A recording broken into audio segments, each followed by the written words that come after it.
네, 23장 리모컨과 릴레이로 선풍기를 켜고 끄는 그런 작업을 해 보도록 하겠습니다. 예, 회로 보시면 요 이제 IR 센서는 그대로 회로를 사용을 하고요. 그 다음에 이쪽 보면은 이제 여기 이 모터가 설치가 되어 있죠. 이 모터를 구동시키기 위해서 여기에 있는 이걸 릴레이라고 해요. 릴레이. 그리고 요거는 뭐냐면 트랜지스터. 트랜지스터하고 릴레이는 이 모터를 구동시키기 위해서 있는 거고요. 배터리도 역시 모터를 구동시키기 위해서 필요한 겁니다. 어쨌든 여기서 뭔가 리모컨으로 신호를 받으면 뭐 예를 들어서 1번 키가 눌러지면 이거 정지시키고 2번 키가 눌러지면은 요거 회전시키고 뭐 이렇게 이제 하겠다는 거죠. 근데 이제 모터 같은 경우에는 여기 전류가 흐르는 게 큰 전류가 흘러야 하기 때문에 별도 전원을 사용했고요. 왜냐하면 아두이노 전원으로 연결할 경우에는 아두이노가 전력이 이제 이게 충분치 않기 때문에 그래서 모터를 빠르게 돌릴 수가 없는 그런 문제가 발생할 수 있기 때문에 별도 전원을 썼고요. 그러다 보니까 이제 이것도 역시 마찬가지로 트랜지스터를 이용해서 요 모터하고 요 배터리를 온오프 시키는 역할을 요 이제 트랜지스터를 이용해서 하겠다는 거고, 그거를 이제 0번 출력 핀으로 조절을 하겠다는 겁니다. 자, 리모컨의 1번 키가 눌러지면 선풍기가 꺼지고 2번 키가 눌러지면 선풍기가 켜지는 실습을 이제 수행을 할 겁니다. 실습을 위해서 아두이노 우노 보드 47오hm 레지스터, 10kΩ 레지스터, 뭐 여기까지는 이제 IR 센서까지는 전부 다 이제 IR 센서를 설치하기 위한 그런 거고, 요 뒤에 것들은 이제 요 모터를 설치하기 위한 그런 부품들이 되겠습니다. 기본적으로 이제 다이오드에 대해서 좀 얘기를 한번 해볼게요. 이번 실습에서는 다이오드를 역기 전력을 제어하기 위한 그런 용도로 사용을 하게 되는데, 단방향으로만 전류를 흐르게 하는 반도체 부품입니다. 생긴 게 이제 이렇게 생겼어요. 여기 띠가 있습니다. 이렇게.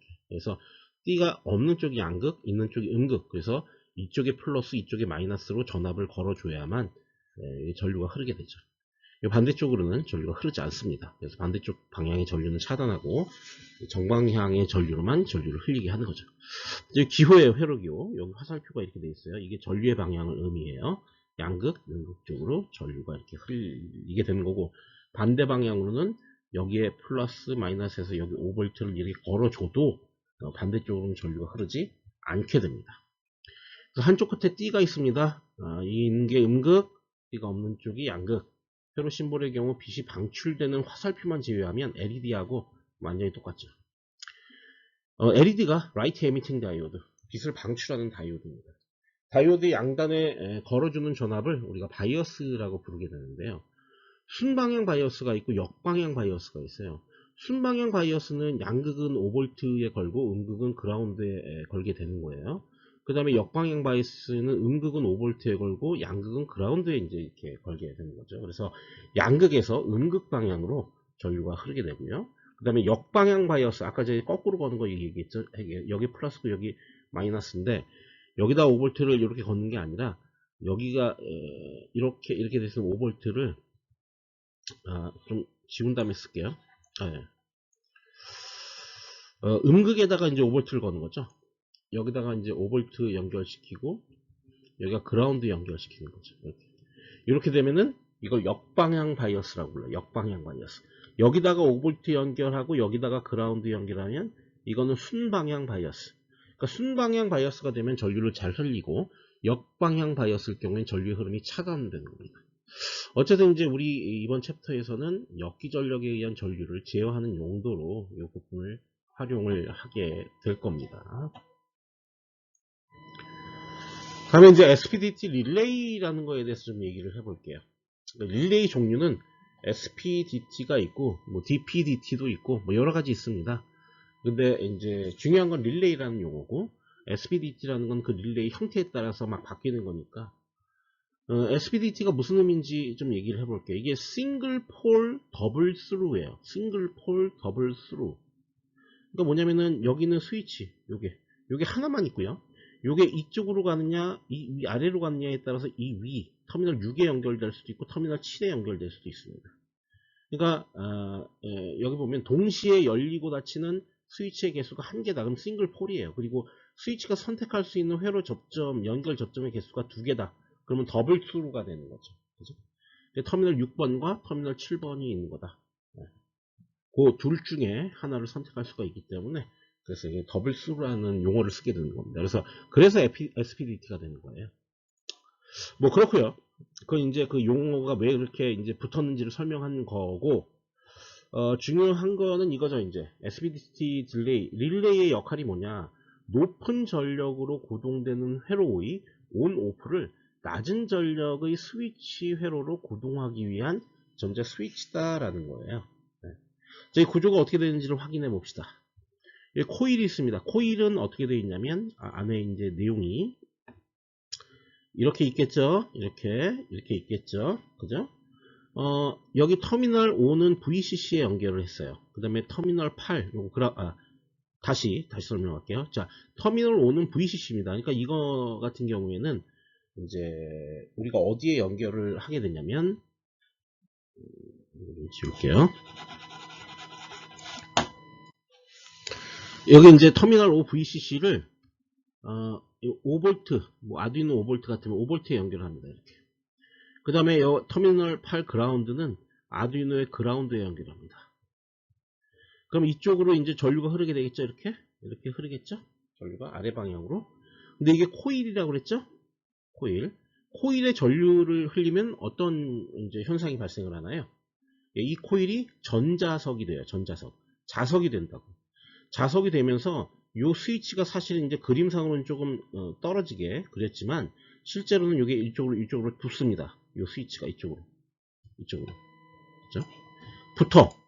붙으면 뭐냐면 이런 거예요. 이 코일에 전류가 흐르지 않을 때는 요 스위치가 기본적으로 터미널 7에 붙어 있는데, 그래서 여기가 NC입니다. 그래서 이 NC는 뭐의 약자냐면 normally closed예요. normally closed. 여기 있죠? normally closed.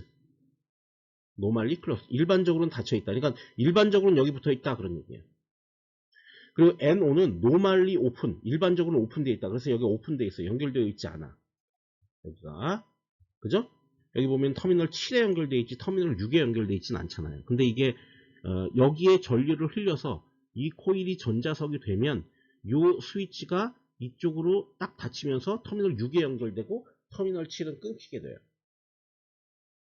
이해하시겠죠? 무슨 얘기인지. 그러니까 저 코일을 이용해서 스위치 역할을 하게 하는 거예요. 다만 여기 제가 이제 5V를 연결한다고 그랬는데, 요 VCC에 5V를 연결한다고 그랬는데, 요 5V가 연결된 요거를 5V를 연결시키는 게 아니라 뭐 다른 걸 연결시킬 수가 있겠죠. 뭔가 이제 그 디지털 출력을 가장 기본적인 거가 디지털 출력을 연결시키면 되겠죠. 그죠? 여기에 디지털 출력 예를 들어서 D10번을 여기다가 연결을 하겠죠. 그 다음에 여기다 그라운드를 연결하겠죠. 그래서 요거를 하이로 두느냐 아니면 로우로 두느냐에 따라서 이 코일에 전류가 흐르게 되느냐 안 흐르게 되느냐가 결정이 되고, 그렇게 되면 스위치가 닫히느냐 열리느냐가 결정이 되게 되는 거예요. 이 스위치가. 그러면은 여기 전류가 흐르지 않으면 터미널 7에 연결되고요. 전류가 흐르게 되면 터미널 6으로 붙게 되는 거죠. 근데 이 터미널 6이나 7로 붙게 되는 반대쪽 터미널은 어디에? 이거죠, 이거. 그렇죠? 그러니까 요거하고 요 터미널 1하고 터미널 6 사이에 이렇게 돼갖고 여기다가 모터를 연결하겠다는 거죠. 이렇게.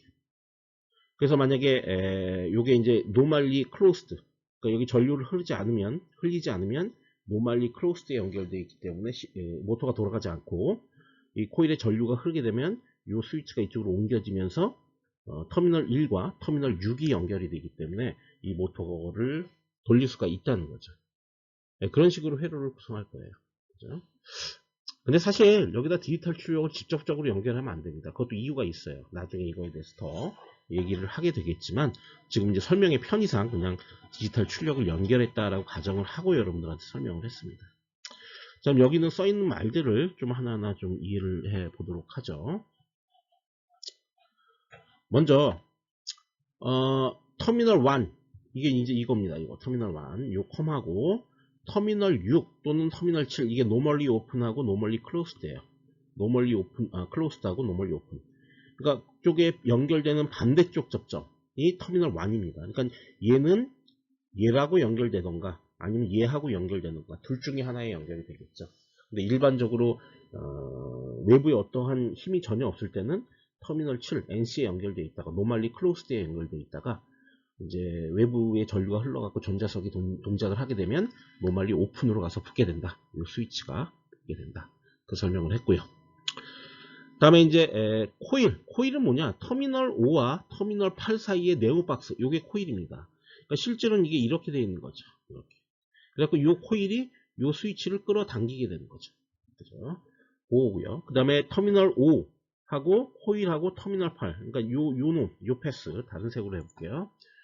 여기서 시작해서 이렇게 전달되는 요 패스. 이게 뭐냐? 스위치를 구동시키는 저전력 회로라고 이게 스위치를 구동시키는 저전력 회로. 여기에는 저전력 회로가 붙어갖고 요 스위치 코일을 전자석으로 만드는 역할을 하게 된다고. 그죠? 그리고 터미널 1과 다른 색깔로 해볼게요. 터미널 1과 터미널 6 혹은 7. 6 혹은 7은 여기에는 이제 고전력 회로, 모터를 아까 연결한다 그랬잖아요. 모터. 여기 모터를 이렇게 하나 연결하고 여기다가 배터리, 아까 배터리 큰 거 연결했었죠. 9V짜리 큰 거 연결해서 터미널 6에 딱 연결해 놓는 거죠. 그럼 이건 뭐예요? 격리되어 있는 고전력 회로죠. 그러니까 격리되어 있는 고전력 회로를 여기 있는 저전력 회로, 이 노란색으로 되어 있는 저전력 회로를 통해서 고동을 하는 거죠. 스위치를 온오프 시키면서. 이해되시죠? 네. 그 이유는 이제 직접적으로 모터를, 예를 들어서 이런 거예요. 이렇게 안 하려면, 릴레이 이거 뭐하러 씁니까? 그냥 이렇게 하면 되지 않습니까? 아두이노가 있으면, 아두이노의 D10번에 여기 그라운드가 있어갖고, 여기에 모터가 이렇게 있으면, 여기다 직접 이렇게 연결하면 되지 않습니까? D10번을 이걸 하이로 두거나, 로우로 두거나 해서 이 모터가 돌아가게 하면 되지 않습니까? 라고 얘기할 거예요. 누구는 그렇게 얘기할 수 있죠. 근데 이렇게 되면 안 된다는 거죠. 왜? 이 모터를 구동할 수 있는 충분한 전류가 흐르지 못한다는 거죠. 절대 모터를 구동시킬 수가 없고, 구동시킨다고 하더라도 시간이 오래되면 어떻게 돼요? 네, 아두이노가 불이 나겠죠. 불을 날 수도 있고 뭐 여러가지 이상 동작을 하겠죠. 네, 그렇게 하면 안 됩니다. 전류를 충분히 활용을 해야 되기 때문에 여기에 있는 외부 어떤 배터리를 붙여서, 외부 전력을 붙여서 이런 식으로 릴레이를 통해서 간접 제어를 해야만 하는 거죠.